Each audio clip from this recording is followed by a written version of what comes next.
And gluten-free, if that makes a difference to anybody. I think all wine is gluten-free. Is this for me today? We'll arm wrestle over it. Yeah. And he would look at me like I was crazy, and he would say, I know, it's Bordeaux because it tastes like Bordeaux.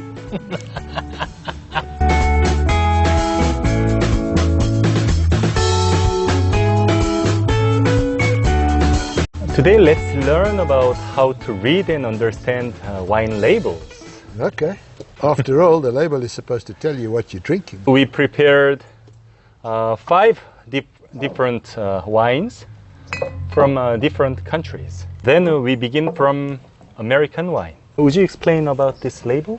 Okay. So, you know, looking at the label, it says Victor Hugo, the name of the producer, Zinfandel, the name of the grape variety, 2010, the vintage year, Paso Robles, the AVA, the American Viticultural Area, where the grapes were grown, and estate bottled.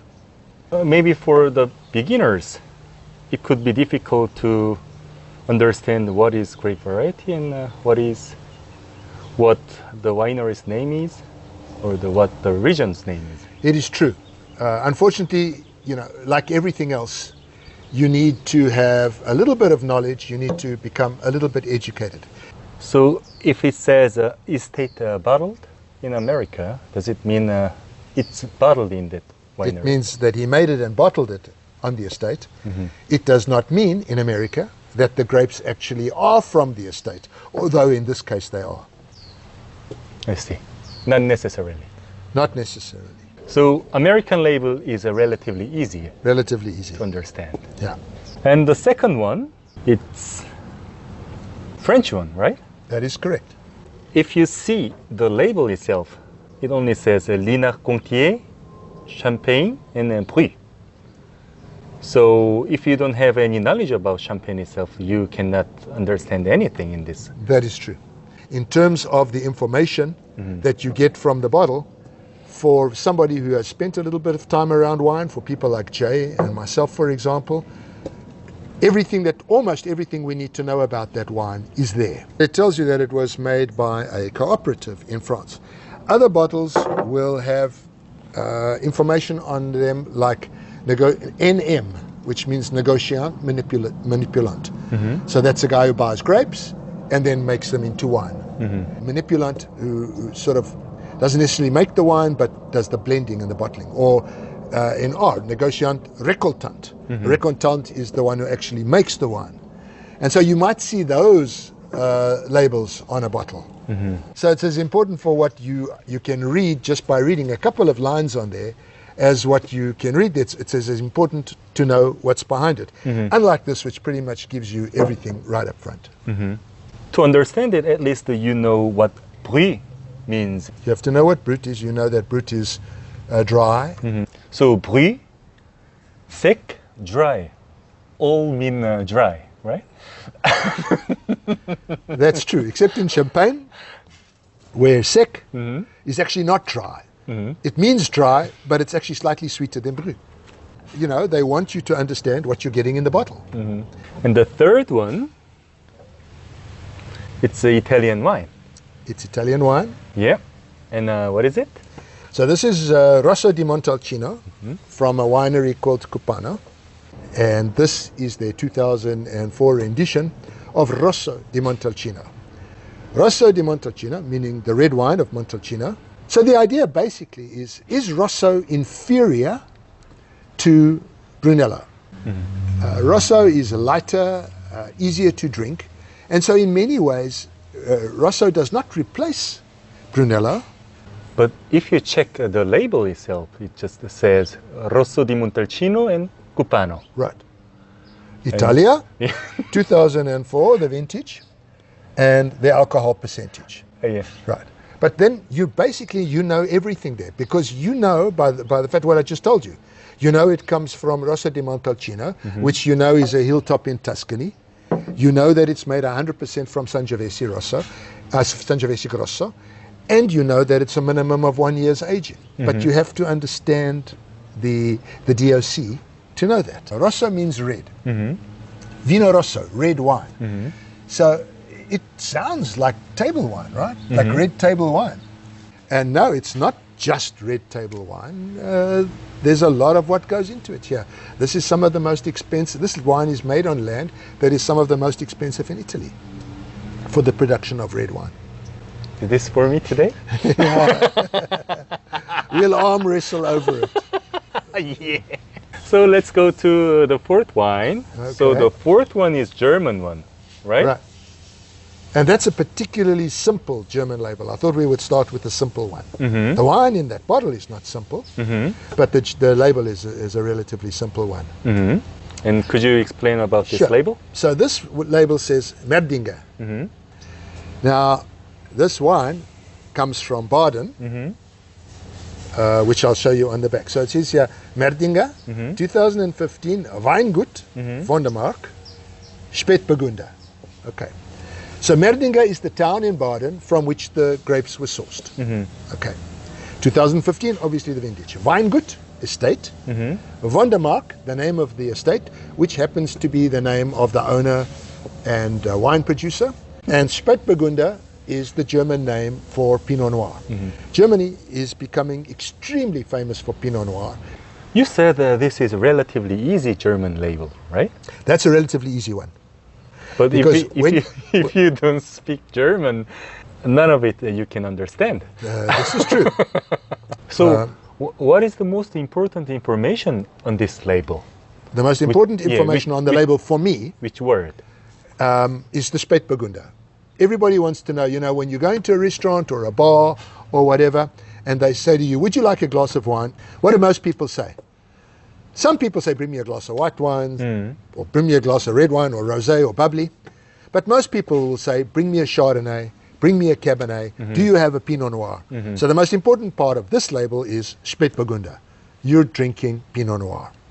Thereafter, you know, once you become more serious, you'll say, well, where is that from? Then you have to go to the back label where it tells you it's from Baden in Germany, which has become very famous for red wine. So if you understand Spätburgunder means Pinot Noir, Right. then you can at least get to know it's Pinot Noir from Germany. Right. Okay, let's go to the fifth wine. What does it say? It says Tres Buis Tempranillo, 2016, product of Spain. Tempranillo, in this particular instance, is the grape variety, which is a very important grape variety in Spain. Tempranillo. Tempranillo. Very important grape variety in Spain. It's grown in other parts of the world. It's grown increasingly in California. But it's also Yecla. So Yecla is the region, saying that this grape, these grapes come from Yecla. And gluten-free, if that makes a difference to anybody. I think all wine is gluten-free.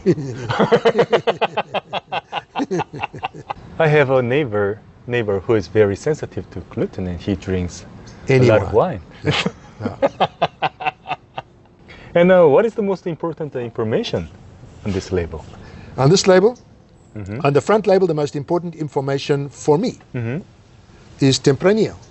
That's the grape variety. Again, most people who are interested in wine in the beginning, which is where the New World, California, has made it simple, is that whereas in Europe, you are expected to know that Rosso di Montalcino, or Brunello di Montalcino, or Vino Nobile di Montepulciano consists of, in the case of Rosso and Brunello, 100% of Sangiovese. In the case of Vino Nobile di Montepulciano, a very high proportion of Sangiovese. In the New World, they pretty much tell you what the grape varieties are. And so the most important information here would be Tempranillo. If you make a line of these wines according to the kindness of the labels. According to, you mean the user-friendliness of the labels? Yeah. And how would you make it? So you're saying for a beginner or for me? For a beginner. For a beginner. Yeah. I would start with this. I'd say you get the most information from this. The second most from this, because at least the word Tempranillo is the same in all languages. Then this. This one. because Spätburgunder, it's at least tells you the grape varieties. Then this, where you're expected to understand the grape varieties, and it's called champagne, which tells you a lot, but for a lot of uninitiated or less experienced drinkers, champagne is anything with bubbles in, which couldn't be further from the truth. And then finally this. And we mentioned the old world and the new world. Could you explain what they mean? Old world, arguably where the grapes grew, more or less, when man came around, and where the vine is native. And the new world, where grape varieties of the Vitis vinifera genus and species are not native. I have had, unfortunately, a very dear French friend. And he loved wine. Wine, cheese, food, joie de vivre. Very much a Frenchman. And I used to taste wine with Alain. I'm a sort of new world geek. I love to blind taste wine, try and figure out what's inside of it. And I used to blind taste wine with Alain. And I would give him a glass of wine and he would say, "That is Bordeaux." And I would say to him, "Alain, how do you know? Did you taste the Cabernet Sauvignon or, you know, the Bordeaux blend in here? I mean, how did you know?" And he would look at me like I was crazy and he would say, "I know, it's Bordeaux because it tastes like Bordeaux." If you like something and you want to know more about it, you should educate yourself a little bit. I'm not talking about deep passion. People who think they like art, learn a little bit about art. People who think they like to eat, learn a little bit more about cuisine. And the same thing with wine. And we, all of us, are wandering around all day long with the cell phones. You can take a picture of a wine label and then research it. You can research while you're in the store. What does Bordeaux mean? So basically, to understand the wine label, maybe understanding a grape variety's name is the most essential, important. No, unfortunately, I think not. No? In the new world, yes. But in the old world, not. No. Just assume, for example, that you love Rosso di Montalcino. Do you care that it's 100% of Sangiovese? No. You might, if you start to drink enough Rosso di Montalcino, say, "Man, I like that. What's in there?" And someone says to you, "Well, that's made 100% from Sangiovese." So you say, "Okay, then next time I see something that's made from Sangiovese, I will know that I like it." Or, what other wines are made from Sangiovese or predominantly from Sangiovese? And then that can take you to Vino Nobile, Brunello, Chianti, and many others that are made predominantly from Sangiovese. So it sounds to me experiencing something new without any fear is the most important. There's the fear of losing your money. Fear of losing your money or fear of tasting something terrible. And yes, open these things without fear. And I can tell you generally why. The world today that we live in is so competitive. Buy your wine from you for resale or just even to drink themselves. So the very fact that these wines are here means that for the most part they are commercially viable. And so all you have to risk is however much money you have to pay for the wine. For most of us, that's not a major risk. Not for you either? Well, I'm a wine guy, so I'm by definition very poor. But other than that, not a lot of risk. Very poor. If you're in a wine guy, you do it for the love of it, and therefore you don't make any money out of it. Okay. The very big sadness of us wine guys is that people who know nothing about wine are drinking the world's great wines, which we can't afford. So nothing is perfect. You get better and better at it the more times you drink wine. So don't listen to me anymore, get drinking. Okay, I think this is the end of it. I don't listen to you anymore. No, good drinking. Good drinking. 이럴 땐 이 와인 네이버 밴드로 놀러 오시면 와인을 잘 몰라도 편하고 싸게 살 수 있는 정보가 많이 올라와 있습니다. 가입하는 게 싫으시면 greatwine2.co.kr로 꼭 놀러 오세요.